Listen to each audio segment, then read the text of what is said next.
Dan perkataan Samuel sampai ke seluruh Israel.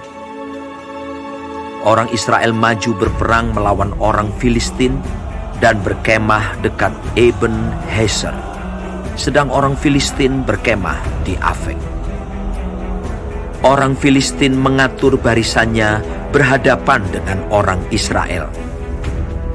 Ketika pertempuran menghebat, terpukullah kalah orang Israel oleh orang Filistin, yang menewaskan kira-kira 4.000 orang di medan pertempuran itu.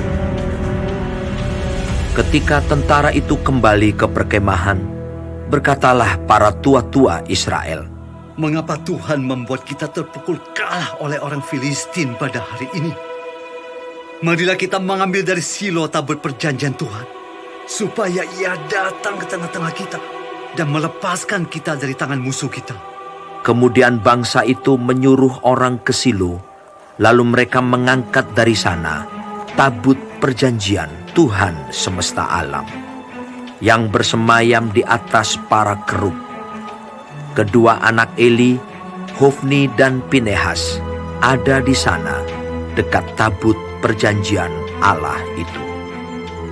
Segera sesudah tabut perjanjian Tuhan sampai ke perkemahan, bersoraklah seluruh orang Israel dengan nyaring, sehingga bumi bergetar.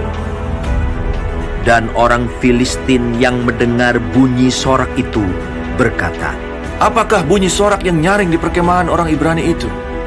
Ketika diketahui mereka bahwa tabut Tuhan telah sampai ke perkemahan itu, ketakutanlah orang Filistin, sebab kata mereka, Allah mereka telah datang ke perkemahan itu. dan mereka berkata, Celakalah kita, sebab seperti itu belum pernah terjadi dahulu. Celakalah kita, siapakah yang menolong kita dari tangan Allah yang maha dahsyat ini?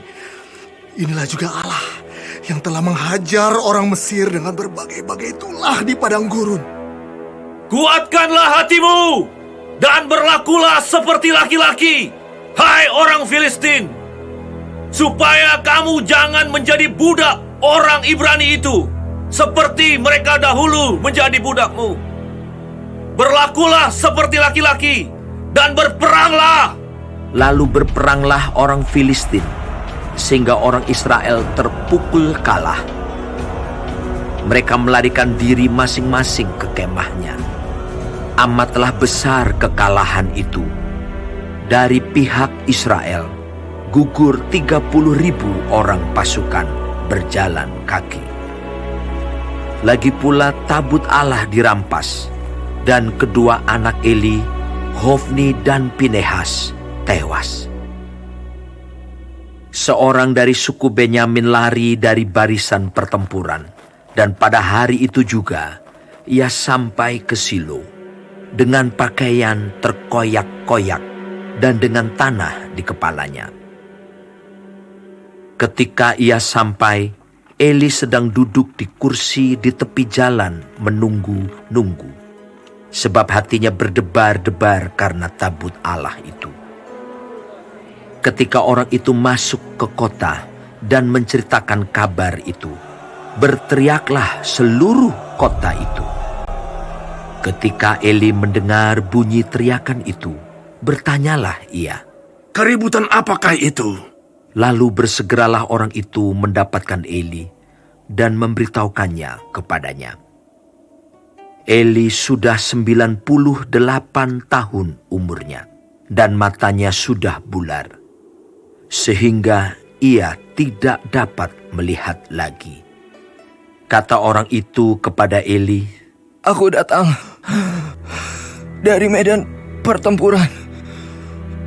Baru hari ini aku melarikan diri dari medan pertempuran." Kata Eli, Bagaimana keadaannya, anakku? jawab pembawa kabar itu, "Orang Israel melarikan diri dari hadapan orang Filistin. Kekalahan yang besar telah diderita oleh rakyat. Lagi pula kedua anakmu, Hofni dan Pinias, telah tewas. Dan tabut Allah sudah dirampas. Ketika disebutnya tabut Allah itu, jatuhlah Eli, terlentang dari kursi di sebelah pintu gerbang. Batang lehernya patah dan ia mati, sebab telah tua dan gemuk orangnya. 40 tahun lamanya ia memerintah sebagai hakim atas orang Israel. Adapun menantunya perempuan, istri Pinehas, sudah hamil tua. Ketika didengarnya kabar itu, bahwa tabut Allah telah dirampas, dan mertuanya laki-laki serta suaminya telah mati, duduklah ia berlutut, lalu bersalin, sebab ia kedatangan sakit beranak. Ketika ia hampir mati, berkatalah perempuan-perempuan yang berdiri di dekatnya, "Janganlah takut, sebab engkau telah melahirkan seorang anak laki-laki." Tetapi ia tidak menjawab dan tidak memperhatikannya. Ia menamai anak itu Ikabod, katanya, "Telah lenyap kemuliaan dari Israel." Karena tabut Allah sudah dirampas, dan karena mertuanya dan suaminya. Katanya, "Telah lenyap kemuliaan dari Israel, sebab tabut Allah telah dirampas."